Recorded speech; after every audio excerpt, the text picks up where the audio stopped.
Amin. Selamat datang lagi kepada kita semua. Mungkin ada yang baru masuk atau mendengar secara offline ya, lewat Facebook ataupun YouTube. Nanti kita akan upload firman Tuhan. Anda boleh ikuti YouTube saya atau subscribe ke dalam YouTube saya. Cari dalam YouTube ya, Pastor Carlos Sukobos ya, PS. Pastor Carlos Sukobos. Anda boleh subscribe supaya Anda boleh ikuti ajaran-ajaran ataupun khotbah-khotbah di dalam YouTube ya, untuk terus mendengar firman Tuhan, belajar firman Tuhan. Amin. Malam ini saudara saya akan berbicara tentang tanda-tanda akhir zaman Alkitabiah. Sebenarnya minggu lalu tapi tajuknya itu salah. Sebenarnya minggu lalu kita berbicara tentang bagaimana bersiap untuk kedatangan Tuhan Yesus yang kali kedua. Minggu yang dulu lagi saya berbicara tentang kita harus bersiap karena kita hidup dalam akhir zaman, dan minggu lalu bagaimana bersiap. Malam ini saya khotbahkan minggu lalu dalam gereja, dan saya akan bawa ini dalam bahasa Malaysia pada malam ini untuk juga memberkati Anda untuk melihat tanda-tanda akhir zaman. Dan saya akan berbicara lewat firman Tuhan. Saya akan fokus firman Tuhan. Saya tidak akan coba menterjemah ataupun memprediksi, karena itu bukan tugas kita ya, bukan tugas saya untuk menterjemah, memprediksi apa yang sedang terjadi, walaupun seolah-olah begitu jelas sekali kita melihat tanda-tanda yang terjadi di sekeliling kita. Tetapi saya mau berbalik kepada firman Tuhan, karena dalam firman Tuhan dan Tuhan Yesus sendiri memberikan kita tanda-tanda. Dan itu sudah cukup ya saudara-saudara untuk kita membuat persiapan dan hidup di dalam dunia ini, hidup menurut firman Tuhan, karena kita tahu kedatangan Tuhan itu sudah pasti.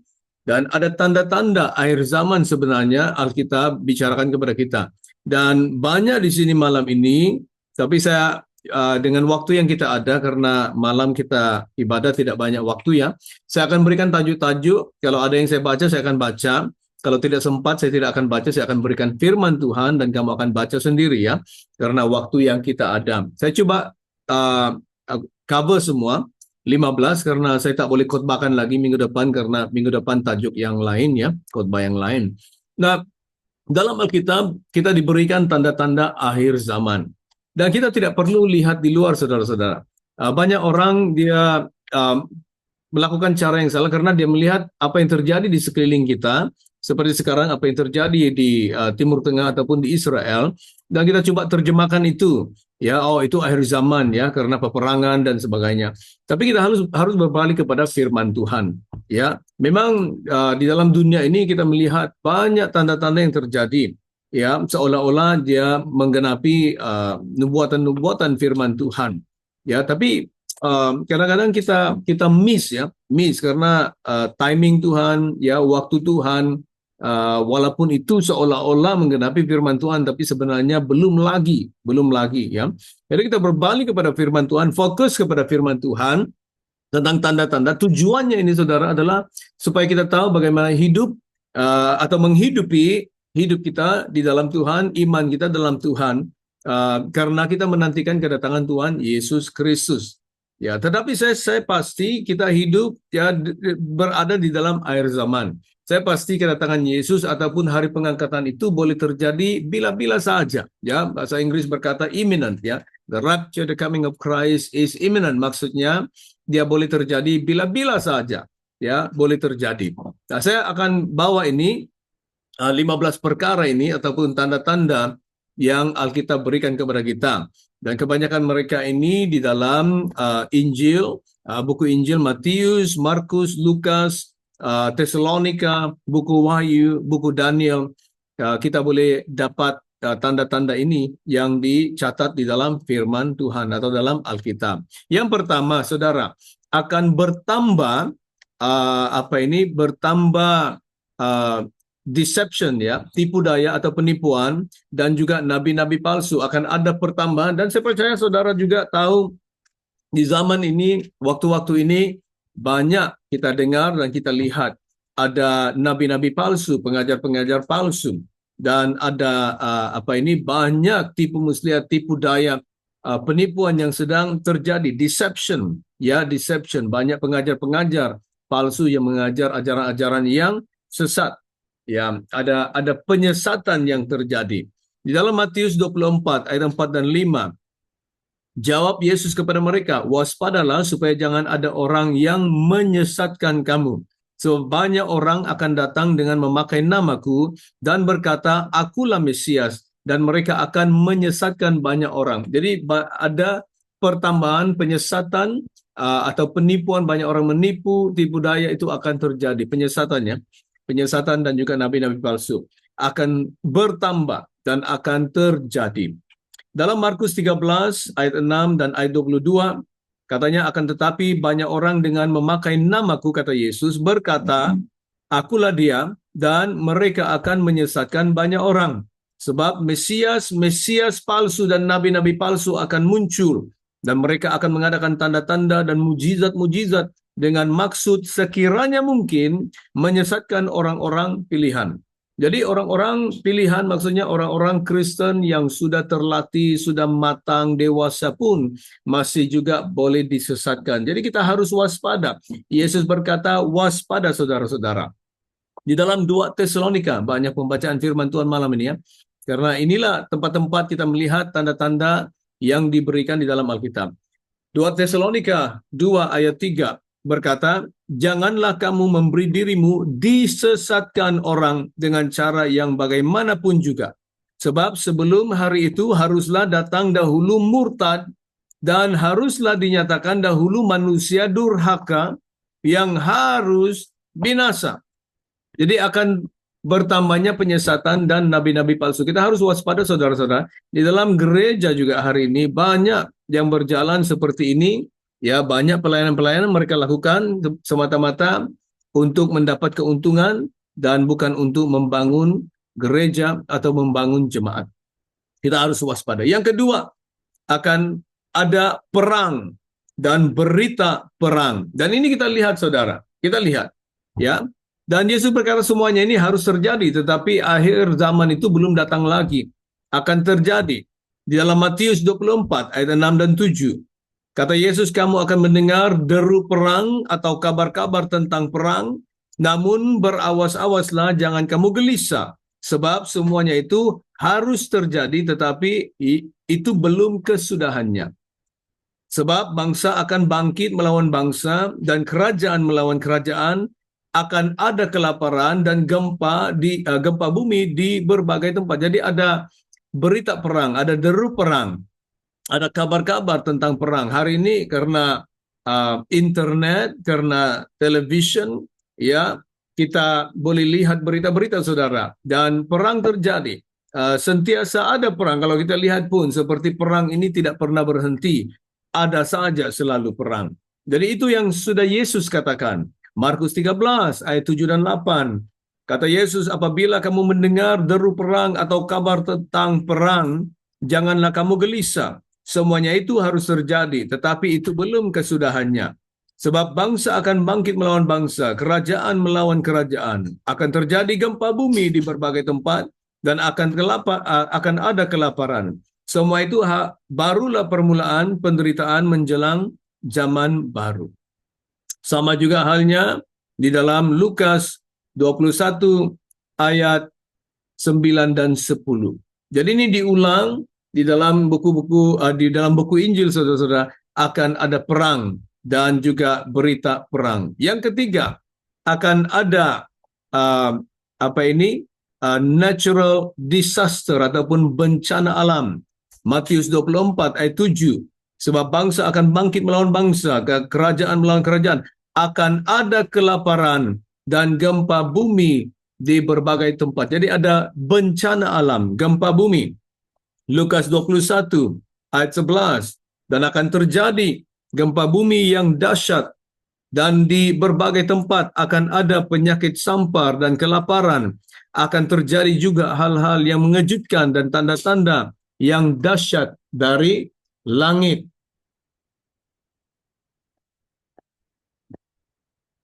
Dalam Wahyu 6:12, maka aku melihat ketika anak domba itu membuka meterai yang keenam, sesungguhnya terjadilah gempa bumi yang dahsyat, dan matahari menjadi hitam bagaikan karung rambut, dan bulan menjadi merah seluruhnya bagaikan darah. Seolah-olah kita sudah berada di dalam meterai yang keenam. Menurut buku Wahyu, saudara-saudara, pada zaman ini kita melihat tanda-tanda ini, bencana-bencana alam yang terjadi, dan hari ini pun kita melihat bencana-bencana alam begitu dahsyat sekali, saudara-saudara. Tempat yang belum pernah ada gempa bumi, tempat yang belum pernah ada banjir yang dahsyat sedang terjadi pada masa ini, saudara. Hari ini pun kita melihat ya taifun terjadi, ada taifun yang dahsyat lagi akan datang di Amerika. Di Filipina sekarang sedang terjadi taifun, sudah ada banjir ya dari China dan semuanya. Dan seolah-olah kita sudah berada di situ, saudara. Ya. Yang keempat, akan ada penganiayaan. Dan ini sudah terjadi sejak gereja ya, bermula dan sampai hari ini, saudara. Ada negara-negara penganiayaan itu sangat luar biasa. Dalam Matius 24 ayat 9 dan 10, pada waktu itu kamu akan diserahkan supaya disiksa, dan kamu akan dibunuh dan akan dibenci semua bangsa oleh karena namaku. Dan banyak orang akan murtad dan mereka akan saling menyerahkan dan saling membenci. Akan ada penganiayaan akan orang-orang percaya. Dalam Markus 13 ayat 9 hingga 13 juga berbicara tentang itu sama. Lukas 21 ayat 12 hingga 17. Kamu boleh baca sendiri ya, saudara-saudara. Yang kelima, akan ada pertambahan kejahatan dan juga penurunan moral atau moralitas orang. Hari ini kita melihat sekeliling, saudara-saudara, kejahatan sedang bertambah, semakin parah, dan juga moralitas banyak orang hilang, ya. Matius 24 ayat 12. Dan karena Yesus berkata, dan karena makin bertambahnya kedurhakaan, maka kasih kebanyakan orang akan menjadi dingin. 2 Timotius 3 ayat 1 hingga 5. Paulus berkata, ketahuilah bahwa pada hari-hari akhir akan datang masa yang sukar. Manusia akan mencintai dirinya sendiri dan menjadi hamba uang. Mereka akan membual dan menyombongkan diri. Mereka akan menjadi pemfitnah. Mereka akan berontak terhadap orang tua dan tidak tahu berterima kasih, tidak mempedulikan agama, tidak tahu mengasihi, tidak mau berdamai, suka menjelekkan orang, tidak dapat mengekang diri, garang, tidak suka yang baik, suka mengkhianat, tidak berpikir panjang, berlagak tahu, lebih menuruti hawa nafsu daripada menuruti Allah.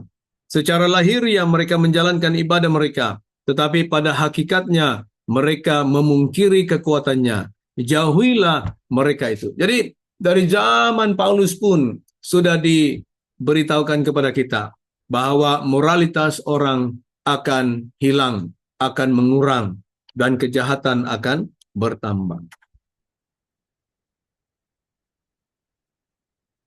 Yang keenam, kasih akan menjadi dingin. Kasih banyak orang akan menjadi dingin. Matius 24 ayat 12. Yesus berkata, karena semakin bertambahnya kedurhakaan, maka kasih kebanyakan orang akan menjadi dingin. Nah, ini kita juga lihat di sekeliling kita.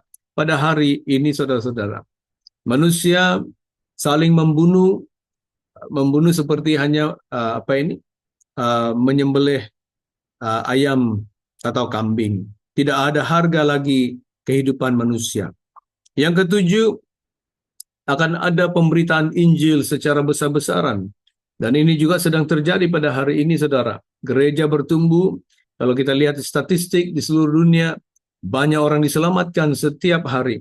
Ribuan orang datang kepada Yesus. Pemberitaan Injil sedang berjalan dengan begitu luar biasa sekali. Matius 24 ayat 14. Yesus berkata, dan Injil kerajaan ini akan diberitakan di seluruh dunia, menjadi kesaksian bagi semua bangsa. Sesudah itu barulah tiba kesudahannya. Markus 13 ayat 10. Tetapi Injil harus diberitakan dahulu kepada semua bangsa. Hari ini karena kemodernan yang kita ada, ya, teknologi yang kita ada, media, internet, ya, transportation, semuanya kita ada. Jadi pemberitaan Injil semakin luar biasa, mudah dilakukan, dan cepat menjangkau. Ya, di dalam internet saja, YouTube, ya Facebook, WhatsApp, banyak. Kita boleh pakai banyak saudara-saudara untuk memberitakan firman Tuhan. Yang ke-8, Antikristus akan bangkit. Tanda yang ke-8, Antikristus akan bangkit. 2 Tesalonika 2 ayat 3 dan 4. Katanya, janganlah kamu memberi dirimu disesatkan orang dengan cara yang bagaimanapun juga, sebab sebelum hari itu haruslah datang dahulu murtad, dan haruslah dinyatakan dahulu manusia durhaka yang harus binasa, yaitu lawan yang meninggikan diri di atas segala yang disebut atau yang disembah sebagai Allah, bahkan ia duduk di bait Allah dan mau menyatakan diri sebagai Allah. Antikristus akan bangkit. Kalau kita melihat bait Tuhan di Yerusalem itu sudah didirikan, kita tahu itu memang sudah pasti, sudah dekat sekali saudara-saudara. Hari ini juga sudah mereka kumpulkan, sediakan segala apa yang diperlukan untuk membangun kembali bait Tuhan, the Temple of God di Yerusalem, ya. Dan sebenarnya sudah mereka mulakan sebenarnya pembangunan bait Tuhan. Kalau itu sudah selesai, saudara-saudara, kita tahu bahwa Antikristus sudah dekat akan bangkit. Ya. Katanya di sini sebelum hari itu haruslah datang dahulu murtad. Maksudnya akan ada kemurtadan yang sangat besar. Banyak orang Kristen akan meninggalkan iman mereka, saudara. Dan ini terjadi. Banyak orang mendoakan kebangunan rohani, berkata kebangunan rohani akan terjadi di Sabah, di Sarawak, ada yang kata di Semenanjung Malaysia, ada yang berkata di Indonesia, ada yang berkata di banyak yang berkata, ada nubuatan-nubuatan berkata di sinilah kebangunan rohani terjadi, di sanalah kebangunan rohani terjadi. Yang penting saudara kita hidup bagi Tuhan. Itu yang penting. Ya. Tapi kata di sini sebelum semuanya terjadi, murtad itu harus terjadi dulu. Murtad harus terjadi dulu. Jadi penting untuk kita hidup setia sama Tuhan. Jangan kita tinggalkan iman. 1 Yohanes 2 ayat 18. Katanya, anak-anakku, waktu ini adalah waktu yang terakhir. Dan seperti yang telah kamu dengar, seorang antikristus akan datang. Sekarang telah banyak bangkit antikristus. Itulah tandanya bahwa waktu ini benar-benar adalah waktu yang terakhir. Waktu yang terakhir. Boleh juga baca dalam Wahyu 13 ayat 1 hingga 8. Apabila Antikristus akan datang, apa yang dia akan lakukan? Dia akan memberikan tanda. Tandanya itu adalah 666 di dalam Wahyu 13. Yang ke-9, akan bertambahnya pengetahuan dan juga transportasi atau travel. Ya, ini sudah dinubuatkan dalam buku Daniel 12 ayat 4. Katanya, tetapi engkau Daniel sembunyikanlah segala firman itu dan meteraikanlah kitab itu sampai pada akhir zaman. Banyak orang akan menyelidikinya dan pengetahuan akan bertambah. Pengetahuan akan bertambah. Coba hari ini ya. Kalau kita cakap dulu kita internet, kita pakai Google, kita boleh search ya di dalam Google. Kita boleh minta Google Translate untuk menterjemah, ya, dan semakin banyak. Dan hari ini kita ada AI. AI lagi advance daripada Google AI. Ya, AI ini hari ini berkembang begitu luar biasa sekali. Kalau barangkali 3 tahun yang dulu atau 2 tahun yang dulu AI dia punya otak itu masih kecil. Tapi hari ini mereka upgrade, otak AI itu sudah makin besar. Informasi di dalam AI itu sudah banyak sekali. Ya, hari itu saya ikut satu ceramah tentang AI. Dia punya otak itu informasi sudah upgrade, banyak sudah mencapai triliun ya. Triliun. Ya, begitu luar biasa. Dan AI ini begitu luar biasa karena segala bahasa pun dia tahu. Kalau kita cakap bahasa Malaysia dengan dia, dia jawab dengan kita. Kalau kita cakap dia bahasa Inggris, dia jawab apa yang kita cari, apa yang kita minta, dia akan berikan saudara. Jadi pengetahuan bertambah. Pengetahuan. Hari ini kebanyakan orang tidak baca buku lagi, ya, tidak pergi baca lagi buku karena dia boleh dapat dari internet, dari Google ataupun dari AI. Dia hanya beri tanya AI, minta AI, bagi soalan kepada AI dan AI akan jawab dia ataupun ChatGPT ya akan jawab dia. Jadi boleh digunakan itu untuk kebaikan kita saudara. Ya, jangan kita pandang secara negatif karena ini adalah peralihan kemodernan ataupun perkembangan teknologi. Kita boleh pakai untuk kebaikan kita, ya, untuk menguntungkan kita. Tapi pengetahuan bertambah, pengetahuan akan bertambah. Luar biasa. Hari itu ada satu orang tunjukkan bagaimana AI boleh digunakan. Jadi dia coba katanya, saya mau bercuti ke Sabah. Jadi katanya, tolong berikan saya itinerary ataupun jadwal percutian saya, um, di mana tempat-tempat yang baik yang perlu saya lawati. Dan ChatGPT berikan dia jadwal, ya, ya luar biasa. Dan kita boleh pakaikan untuk keuntungan kita, ya, saudara-saudara. Akan bertambah pengetahuan dan juga travel. Yang ke-10, ya saya sudah sebutkan tadi, rumah Tuhan atau bait Tuhan di Jerusalem akan dibangunkan. Yesus berkata di dalam Matius 24 ayat 15, jadi apabila kamu melihat pembinasa keji, itu antikristus, berdiri di tempat kudus, menurut firman yang disampaikan oleh Nabi Daniel, para pembaca hendaklah memperhatikannya. Jadi antikristus itu akan masuk dan duduk di bait Tuhan, rumah Tuhan, dan mengatakan bahwa dialah Tuhan. 2 Tesalonika tadi kita baca 2 ayat 4, katanya yaitu lawan yang meninggikan diri di atas segala yang disebut atau yang disembah sebagai Allah, bahkan ia duduk di bait Allah dan mau menyatakan diri sebagai Allah. Itu antikristus. Dia akan berkata, akulah Kristus, akulah Tuhan. Jadi dia duduk di bait Tuhan. Wahyu 11 ayat 1 dan 2. Katanya, kemudian diberikanlah kepadaku sebatang bulu seperti tongkat pengukur rupanya. Dengan kata-kata yang berikut, bangunlah dan ukurlah bait suci Allah dan mezbah dan mereka yang beribadah di dalamnya.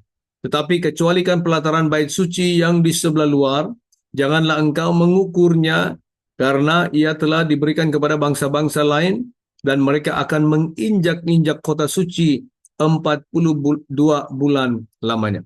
Ini berbicara tentang zaman antikristus ya. Dia akan membangunkan rumah Tuhan lagi. Yang ke-11, akan ada tanda-tanda di langit. Signs in the heavens. Lukas 21 ayat 25-26. Yesus berkata, dan akan ada tanda-tanda pada matahari dan bulan dan bintang-bintang, dan di bumi bangsa-bangsa akan takut dan bingung menghadapi deru dan gelora laut. Orang-orang akan mati ketakutan karena kecemasan berhubung dengan segala apa yang menimpa bumi ini, sebab kuasa-kuasa langit akan goncang. Jadi akan ada tanda-tanda di langit, kuasa langit akan goncang, matahari, bulan akan menjadi seperti darah, bintang-bintang akan berjatuhan dari langit. Dalam Wahyu 6, 12 hingga 14, maka aku lihat ketika anak domba itu membuka meterai yang keenam, sesungguhnya terjadilah gempa bumi yang dahsyat, dan matahari menjadi hitam bagaikan karung rambut, dan bulan menjadi merah seluruhnya bagaikan darah.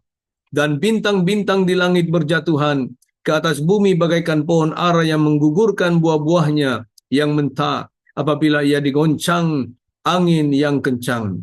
Maka menyusutlah langit bagaikan gulungan kitab dan yang digulung, dan tergeserlah gunung-gunung dan pulau-pulau di tempatnya.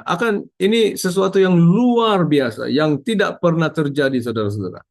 Dan bayangkan kalau ini terjadi, katanya di sini banyak orang mati karena ketakutan, karena cemas.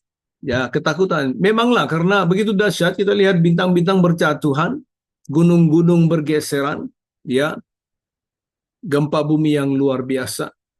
Ya, saya pikir itu sesuatu yang sangat-sangat ngeri ya, ngeri.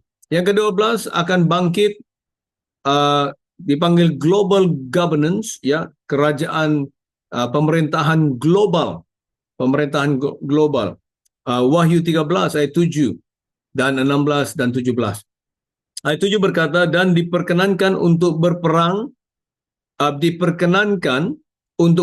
melawan orang-orang kudus dan untuk mengalahkan mereka, dan kepadanya diberikan kuasa atas setiap suku dan umat dan bahasa dan bangsa. Dan ia menyebabkan sehingga kepada semua orang, kecil atau besar, kaya atau miskin, merdeka atau hamba, diberi tanda pada tangan kanannya atau pada dahinya. Dan tidak seorang pun yang dapat membeli atau menjual selain daripada mereka yang memakai tanda itu, yaitu nama binatang itu atau bilangan namanya. Ya, binatang itu atau binatang itu bermaksud antikristus ya. Dia akan memberikan tanda-tanda. Tandanya 666, dia akan berikan tanda itu. Jadi dia akan ada suatu pemerintahan global, dia akan memerintah. Satu orang ini, antikristus itu akan memerintah seluruh dunia. Seluruh dunia. Sangat lucu ya, kadang-kadang saya pikir karena hari ini ada orang berkata, oh kita kalau antikristus datang kita akan masuk hutan. Ya, kita tinggal di gunung-gunung, pasti antikristus tak dapat kita. Kita jauh. Hari ini ada orang-orang kaya membeli tanah yang besar dan mereka sudah mula tanam. Katanya kita buat persiapan apabila antikristus datang. Kita sudah, karena kita tak boleh menjual, tak boleh beli. Jadi kita boleh tanam sendiri ya, boleh mencari makan sendiri. Dan mereka berpikir seperti itu. Ada yang buat rumah di bawah tanah. Ya, mereka buat basement di bawah tanah. Jadi katanya antikristus tak akan mendapat kita. Tapi kita pikiran seperti itu, saudara. Tapi kalau hal-hal ini terjadi sebenarnya, tidak ada orang yang boleh terlepas. Antikristus memerintah seluruh dunia. Coba kita ambil China. China hari ini, saudara, tidak ada orang yang terlepas. Walaupun China satu negara yang besar, bilangan penduduk yang begitu besar, saudara, China. Tetapi mereka boleh trace ya, setiap orang, setiap rakyat. Hari ini China bukan lagi dia pakai chop ya, jempol atau chop jari. Hari ini mereka ada dipanggil face detector ya. Jadi di mana-mana saja semua ada kamera. Kita lihat hari ini drone semakin advance ya. Ada drone yang besar, ada drone yang kecil, ada drone yang sangat kecil sekali seperti lalat saja. Dan itu dipakai untuk ya survey ya, dipanggil surveillance ya.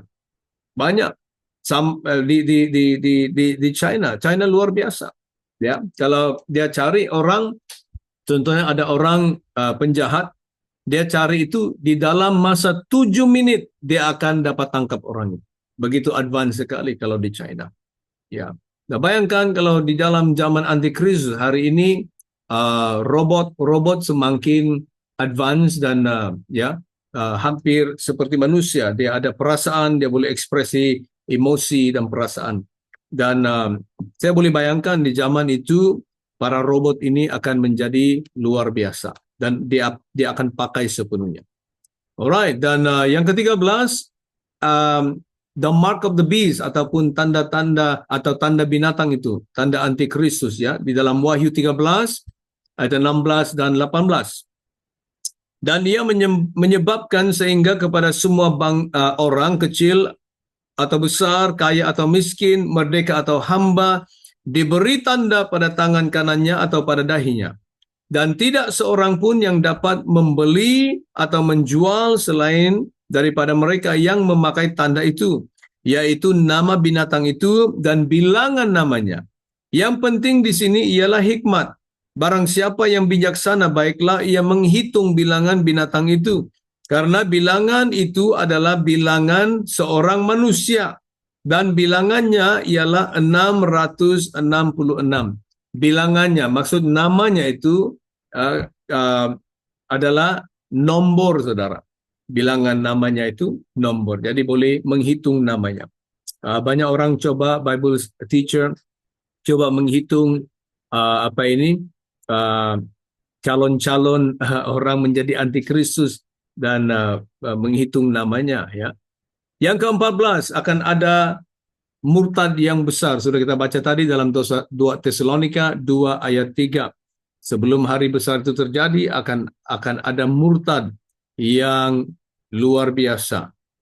Dan yang ke-15, kita lihat orang Israel akan kembali ke tanahnya atau pulang ke Israel. Orang-orang Yahudi pulang ke Israel. Dan sebenarnya ini sedang terjadi, sudah dari dulu terjadi. Tapi hari ini pun, sampai hari ini masih terjadi. Setiap hari ada orang-orang Yahudi di seluruh dunia pulang kembali ke Israel. Dan ini digenapi dalam Yeskiel 37 ayat 21 dan 22. Katakanlah kepadanya, beginilah firman Tuhan Allah, sungguh aku menjemput orang Israel dari tengah-tengah bangsa-bangsa, kemana mereka pergi, aku akan mengumpulkan mereka dari segala penjuru, dan akan membawa mereka ke tanah mereka. Aku akan menjadikan mereka satu bangsa di tanah mereka, di atas gunung-gunung Israel, dan satu raja memerintah mereka seluruhnya. Mereka tidak lagi menjadi dua bangsa dan tidak lagi terbagi menjadi dua kerajaan. Jadi di zaman Yeskiel pun sudah dibuatkan bahwa Tuhan akan mengembalikan orang Yahudi ke tanah Israel. Yesaya 11 ayat 11 dan 12. Pada waktu itu Tuhan akan mengangkat pula tangannya untuk menebus sisa-sisa umatnya yang tertinggal di Asyur dan di Mesir, di Patros, di Ethiopia, dan di Ilam, di Sinir, di Hamad, dan di pulau-pulau di laut. Ia akan menaikkan suatu panji-panji bagi bangsa-bangsa, akan mengumpulkan orang-orang Israel yang terbuang, dan akan menghimpunkan orang-orang Yehuda yang terserak dari keempat penjuru bumi. Jadi Tuhan sudah menubuatkan zaman Yeskiel, zaman Yesaya, bahwa orang Yahudi akan Tuhan bawa pulang ke tanah mereka di Israel. Nah, itulah sebabnya Israel dia membangun banyak rumah-rumah. Dia mengklaimkan tanah mereka dan membangunkan banyak rumah-rumah. Karena ya, firman Tuhan harus digenapi. Apa yang Tuhan sudah nyatakan, sudah katakan, sudah nubuatkan, harus terjadi. Kita tak boleh buat apa-apa. Kita tidak boleh memberhentikannya. Akan terjadi. Dan sampai hari ini banyak orang Yahudi pulang ke tanah mereka di Israel. Itulah sebabnya. Nah, saudara, inilah tanda-tanda. Anda boleh dengar lagi kembali video ini atau khotbah ini untuk ingat kembali dalam firman Tuhan, ya. Saya tidak mau melihat yang di luar, walaupun itu seolah-olah menggenapi nubuatan firman Tuhan. Saya melihat daripada pandangan firman Tuhan atau Alkitab sendiri. Barulah kita pandang di luar. Dan kejadian di luar pun, walaupun dia seolah-olah menggenapi nubuatan-nubuatan firman Tuhan, tapi kita tidak boleh pasti sama ada itu adalah dia. Karena Tuhan saja yang tahu timingnya atau waktu Tuhan. Waktu Tuhan. Ya.